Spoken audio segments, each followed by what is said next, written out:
भारत में मुसलमानों के खिलाफ नफरत अंगेज तकारीर में 62% इजाफा।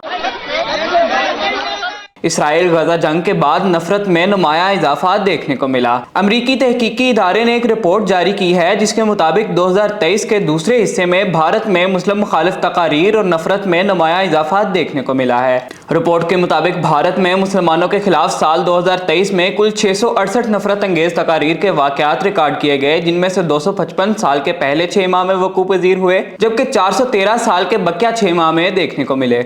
इन वाकयात का 75% हिस्सा इन रियासतों में देखने को मिला जहां बीजेपी की अक्सरियत है। इन रियासतों में मध्य प्रदेश, उत्तर प्रदेश और महाराष्ट्र नुमाया रियासतें हैं। रिपोर्ट में यह भी रिकॉर्ड किया गया कि 7 अक्टूबर 2023 को, यानी जब हमास ने इसराइल पर हमला किया, तो नफरत अंगेज तकारीर के 41 वाकयात ऐसे थे जिनमें बाकायदा इस जंग का जिक्र किया गया और हिंदू इंतहा पसंदों ने भारत के मुसलमानों को अपने मुल्क के लिए खतरनाक करार दिया।